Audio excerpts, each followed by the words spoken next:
time, everybody.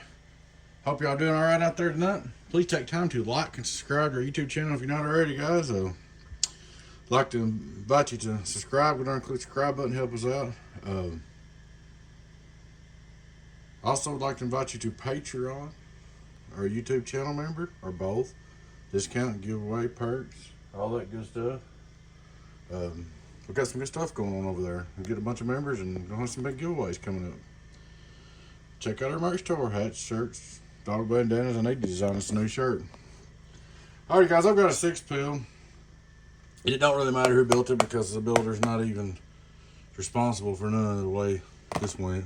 This has had many hands in it. I'm going to try to show you what all I did to it. First off, look at that. This is going to be the 6-pill from the bad place. This is probably the worst 6-pill I've ever rebuilt. I just almost give up on it. Alrighty guys, gentleman sent me this with no transistors in it. And sent me 628.796. Now let me go through how it started. You see that clear coat on it? I don't know what that stuff's made of, but solder does not stick to it. Okay? That's the first problem.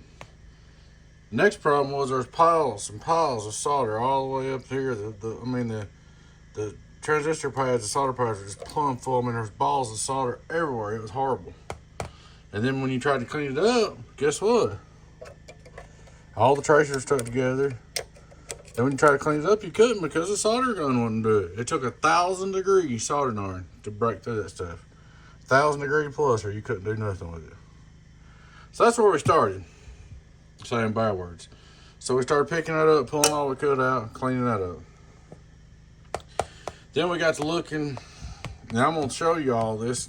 I don't usually show how to do stuff and everything, what's going on, but maybe this will help somebody. Maybe this will help the gentleman that had the trouble. At least give me an idea. First thing was this solder was terrible, okay? I'm going to tell you this. These capacitors on the inputs, all three of them was wrong. Let's see, right here's your old ones. I'll show you them. We ripped them out and chunked them. Got rid of them. There's your old ones. Trash. Alright. Then we got to studying. And the feedbacks are okay, but I'll go into that in a minute. But then I got studying, and all three of these are wrong on the input. Output. These are input, these are output. All three of these are wrong. So I changed all of them. Then I got to looking, and like I said, every trace was crammed together and everything. So I got to looking, all these were soldered on bad. The metal clads looked like, you know what. So I took them off, unbent them, straightened them out, and went in there and tried to put them back on the best I could, soldered transformers, and cleaned this mess up the best I could. And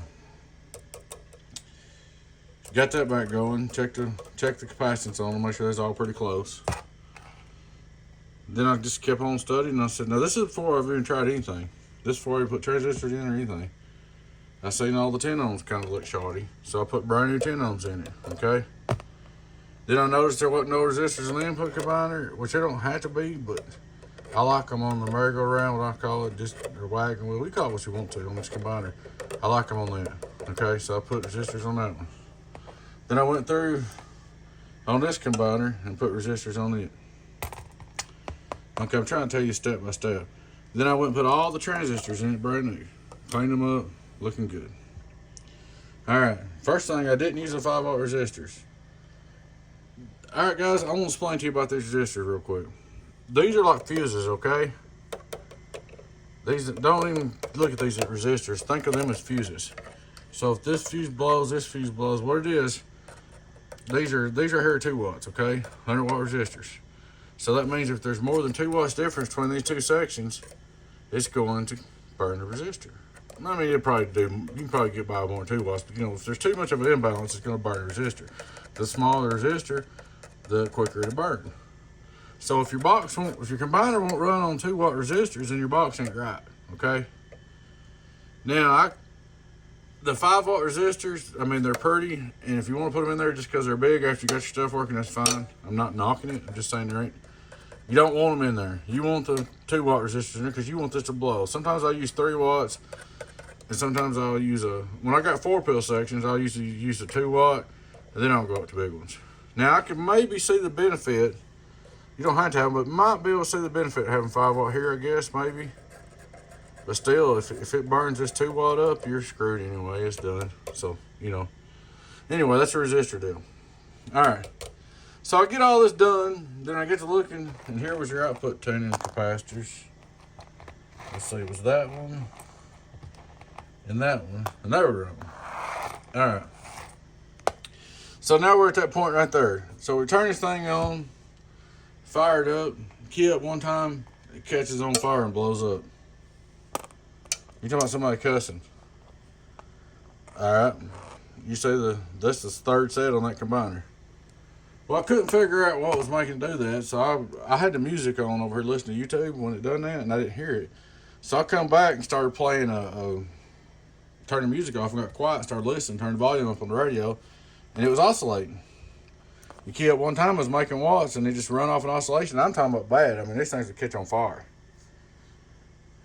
And I thought, well, I've got a pill bad, or, you know, there's a short, all this solder's everywhere, you know, there's a short. So I go through and I spend hours looking at everything over and over and over and over and over, and I can't find a short. So I pulled all the middle class and checked them again. And we got brand new transistors now, keep that in mind. So I keyed it up and checked it again after I checked everything. It caught on fire again and blew the pill. One of those brand new pills they sent me. So this time, I'm about done. I'm like, man, this thing was so rough. I should have never, ever done this. I should have just made him build a new one. I knew better. Da, da, da. I'm cussing myself. So I got to looking around. And as I'm looking around, I noticed something. Look at this combiner.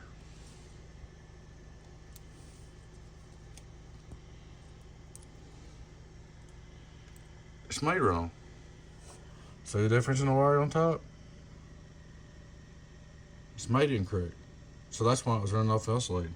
So I threw that in the garbage, made a new combiner, and put me a tune slide on here. I had this laying around. I just threw it up there and used it. And keyed it up, and hey, we was working, man. We was off to the races. I said, all right, we're done. So I turned my driver on, stick drive into it, keyed it up, resistor caught on fire. I said, come on, man, you gotta be kidding me. Went back and run it. It was doing like 600 with this radio drive. Went back and looked at the radio drive, it was down to 300. So I dig and dig and dig, check all the capacitors again, can't find nothing. I'm like, what's up, man?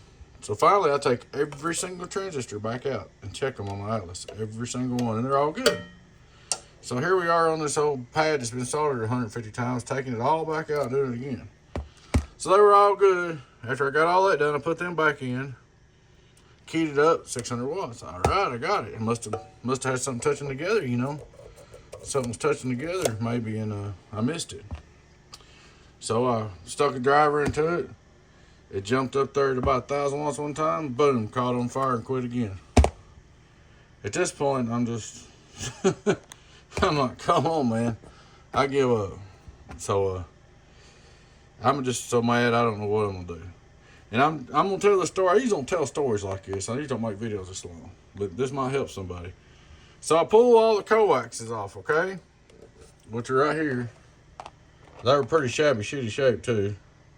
Excuse me, I'm trying to keep it clean. I pulled all them off. Somebody cut one side of them and soldered them down. Anyway, so I pulled all them off and checked them, and what was happening is you could put them on the meter, and they go, whoo, and you can move one and then quit.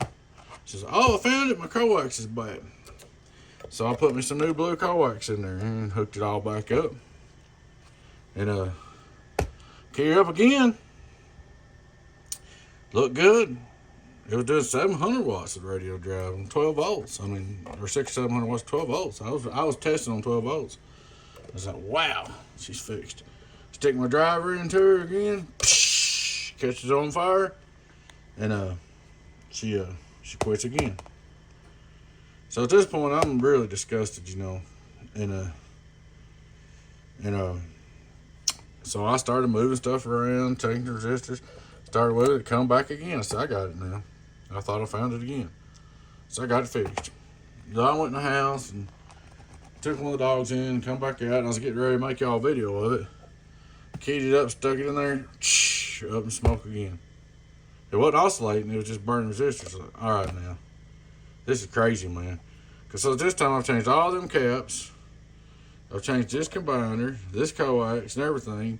Added these two capacitors here, put a new slide tune in it, retuned the input, and when it was working, it was a perfect tune. And I was like, I don't know what I'm gonna do. I was giving up. So finally I took my screwdriver and stuck down in the wires like this. And started prizing them out. Come back and started working. Okay, I got a wire cut. So I pulled all this wire out. Wasn't no wire cut. There was a piece of solder in there, and it was behind that wire, shorting out that transformer part-time, intermittently, in and out. So I fixed that. Now here we are. I wanted to tell y'all the story about the 6-pill from you-know-where. Thought y'all might enjoy it. So the point of the story is, that's what all was wrong with it. And the next point of the story is, anybody's going to have trouble once in a while with an amp, even as small as a 6-pill. Imagine 64-pill giving trouble like that. So, you know, it happens to all of us. I don't care if they tell you it don't happen to them, they're lying. If you got a builder that says this kind of shit don't happen to them, they're a liar. Anyway, we got it all up and fixed. And there's the ribbon suit. And what I should have done to start with, and I thought this almost, I should have called him up and said, hey, look, dude, I should put all the transformers off, put new pill strips, new board, and build a new box. I thought about it and thought about it when he sent them pills. But he's trying to save you money, and I'm still going to save you money. It's going to cost him a little bit of money for this repair, but it's going to be way, way, way, way cheaper than building a new box. And he's got, it's right. I mean, it's good to go. And dude, the gentleman that owns this, I don't know if you did the work on yourself. That's why I explained it to you, because I thought you might have been. That's okay. I mean, everybody's got to learn, but if you did this yourself, you need to start being real, real careful with your soldering work, man, because it was pretty rough, okay? Too much solder. I still got too much really right there. You don't need much solder on them pads. Just very little solder is all it takes, okay? See, there's a loose piece. I'm going to blow it out again before I put it back together. I just found another loose piece. I have blowed this thing out. I have cleaned this thing out. And that's what I'm saying, man. It don't take a lot of solder, guys. And I'm no professional. I'm not like some of these other guys that's professionals that don't claim to be. I enjoy this hobby, redneck builder. I enjoy my YouTube channel. I enjoy my Patreon. I enjoy being involved in the hobby. I enjoy the friendships, the business, and make a little extra money for me and the family. All right, that's enough of that. 13 minutes, wow. Like I said, I never make videos this long. But I hope this helps the gentleman understand what went wrong and anybody else. And that's why everybody says keep it neat, because most of the time, if it's pretty decent looking, it don't have to be neat to work. You can have an amp that look like crap and completely work right. But if it's pretty looking, most of the time you won't have solder splats and stuff and it'll work right. But when you start smacking stuff around, that's when stuff goes wrong. So she's up and going. Just turn it back off. Straight through the wrist, WR. Worldwide. Get on down. Get on down. So about a 40-watt swing. I'm going to turn it on. Let's see. I don't even know what voltage we're at. We're at 14. Hello, 14.8. Input SWR, radio drive, radio drive, radio drive. Here we go, radio drive, radio drive, radio drive, radio drive. And I did check it on, this is the C's now. I did check it on the stereo dummy load outside to make sure it wasn't oscillating. Because sometimes 6-pills will do it too, especially when you've been through all this. Hello, radio drive, radio drive, radio drive, radio drive, radio drive, radio drive. So it's pretty healthy. So I'm going to turn on the 2-pill. Hello, worldwide, 1500 in. Let me set my carrier because I know it's not sitting right. Turn it on. I like to be about $1.50.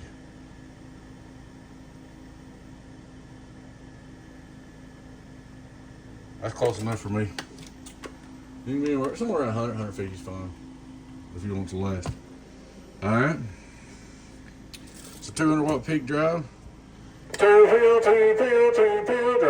2 peel drive. Pretty healthy, huh? 5 volt reverse. Hello, worldwide, listen a lot. 2500 watt PDP, 6 peel. 2x6, get on down, about 1300. Now I might could have pulled this a little more now, but I just got to the point on this I want to work right and last you. So 2x6, get on down. It's 1500 plus watts. I don't know what the other number is. Let's see. Focus in. 2x6, getting on down. So there she is, man. She's all up ready to go, and I'm gonna say this is probably the worst 6 peel I've ever done. And it's not the manufacturers. I know I showed them the label. It don't matter. These boys are my friends. I buy my parts from them. They're good people. It don't matter. They didn't have nothing to do with this hot mess. But it's fixed. So get on down, get on down, get on down. Worldwide. So there she is, 6 peel from you know where. 628.796. Alrighty guys, thanks for watching. I hope you enjoyed the video. We might do a few more like this once in a while. If y'all liked it, let me know. Type down there if you liked me explaining it. If you didn't like me explain it, don't say nothing. Watch it anyway. I'm just kidding. But I was trying to help everybody a little bit. I'd like to invite you guys to join our Patreon channel or YouTube channel members. Also would ask you to subscribe to our channel. Check out our merch store. And we know without you, we wouldn't be here. And like I said, this is a mess. Y'all take care. Be your friend 10, 018 Beavis. Donkey Stomper. Bye-bye.